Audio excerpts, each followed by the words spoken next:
Au cours de l'évolution, un allié qu'a priori on n'imaginait pas est devenu indispensable au système racinaire de la majeure partie des plantes.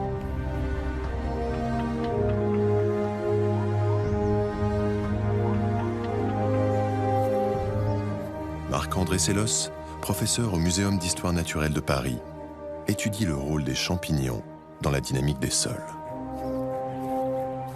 Ils nous semblent disséminés, fragiles et éphémères. Mais ce ne sont que la partie visible d'un règne secret dont l'importance est largement méconnue.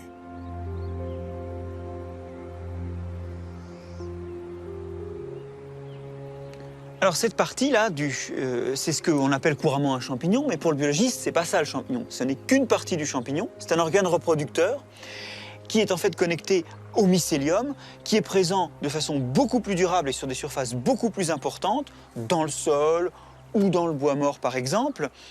Ce qui fait que même quand on ne voit pas cette partie, qu'on appelle une fructification, eh bien les mycéliums sont présents. Et c'est eux qui vont activement contribuer à la nutrition du champignon et qui vont contribuer en fait à la biologie, au fonctionnement du sol.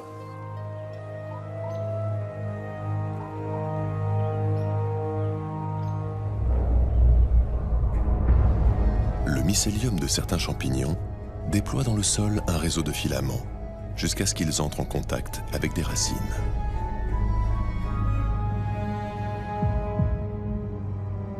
Au fil de l'évolution, l'union champignon-racine est devenue quasiment la règle, puisque 90% des espèces végétales ne sont pas autonomes.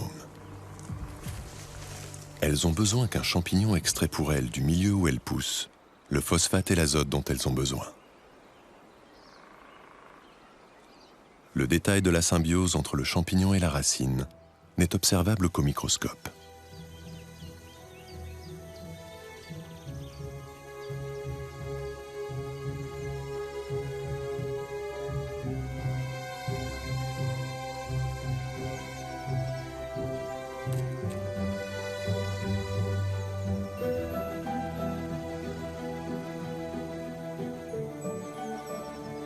On voit une très belle racine avec plein de ramifications latérales qui sont colonisées par des champignons différents. Champignons noirs, champignons blancs. Et ces champignons font comme une chaussette autour des ramifications de la racine. La racine a tendance à être hyper ramifiée à ces niveaux-là, ce qui augmente le nombre de contacts entre le champignon et la racine. Au demeurant, le champignon, lui, il est également présent dans le milieu. Là, les filaments sont un petit peu arrachés par le montage, mais il explore aussi le sol pour aller chercher des sels nutritifs, des sels minéraux, de l'eau pour la plante. L'union symbiotique du champignon et de la racine s'appelle la mycorhize.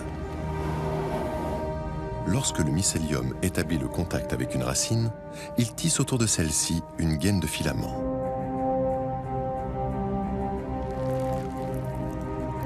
Puis il pénètre dans la racine et construit un réseau qui épouse le contour des cellules.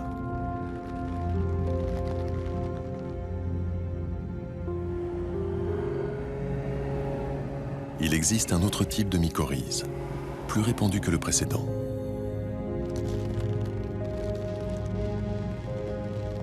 Dans celui-ci, le mycélium pénètre à l'intérieur même des cellules de la racine.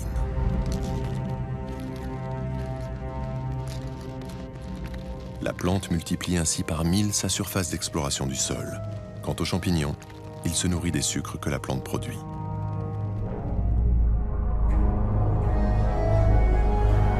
D'autres champignons adoptent une stratégie différente. Leur mycélium cherche la nourriture à la surface du sol.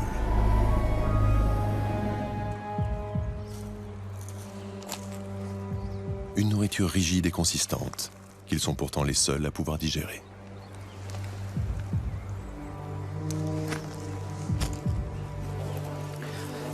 Alors là, on a un morceau de bois qui est en voie d'incorporation complète au sol. Et quand on l'éventre, on s'aperçoit qu'à l'intérieur, le bois est complètement décomposé.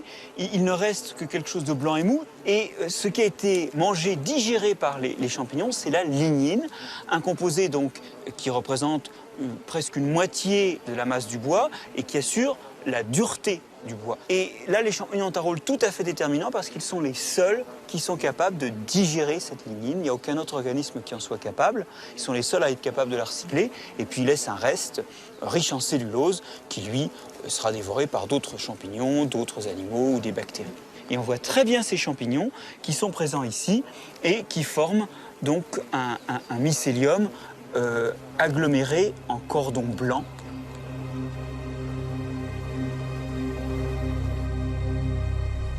La plupart des champignons qui cherchent leur nourriture en surface s'attaquent à la litière, beaucoup moins coriace que le bois.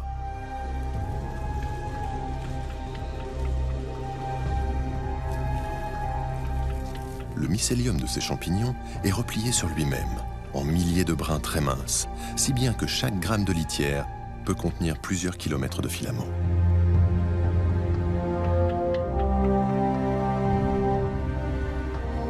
Cette ramification multiple, qui se déploie largement, met à leur portée la plus grande partie des feuilles mortes qui tombent des arbres et des plantes.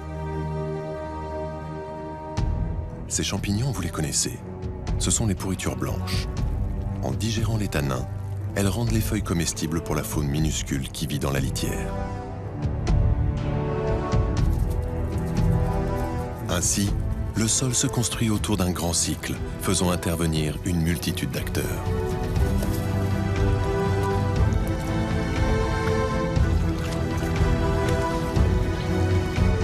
L'action conjuguée au cours du temps de la faune, des bactéries, des racines et des champignons marque le sol d'une succession de couches qu'il est possible de découvrir en creusant.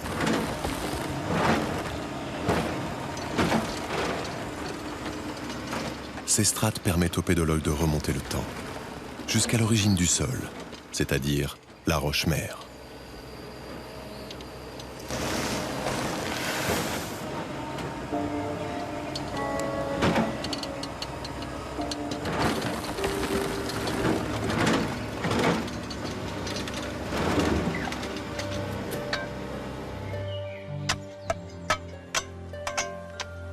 Ah, voilà, donc une belle fosse là qui a été creusée, qu'on va rafraîchir encore un petit peu et qui permet de voir en profondeur et en particulier tout en bas quelque chose de très dur. C'est ça, c'est la roche. Cette roche, c'est le point de départ de ce qu'on appelle la pédogénèse, de la formation du sol. Et il s'est formé suite au contact de cette roche avec la biosphère qu'on voit là en partie, la végétation, des racines qui vont avoir une action sur la roche et également toute la vie cachée du sol, toute celle qu'on ne voit pas, des animaux, des micro-animaux, des microbes. Tout ça va également créer des réactions chimiques qui petit à petit vont transformer cette roche pendant des milliers et des milliers d'années, dizaines de milliers d'années, centaines de milliers d'années. Né d'un long processus, entremêlant la roche et des déchets organiques, le sol, cette peau si fine de notre planète, est fragile. Nous commençons seulement à prendre conscience de son extraordinaire complexité. Les interactions entre plantes et espèces animales se révèlent infiniment plus nombreuses qu'on ne l'avait imaginé. L'inventaire des liens et des échanges unissant les acteurs qui produisent, et pourrait-on dire fabriquent le sol, n'en est qu'à ses débuts. Nous avons encore beaucoup à découvrir pour comprendre cette terre nourricière qui fait de nous ce que nous sommes.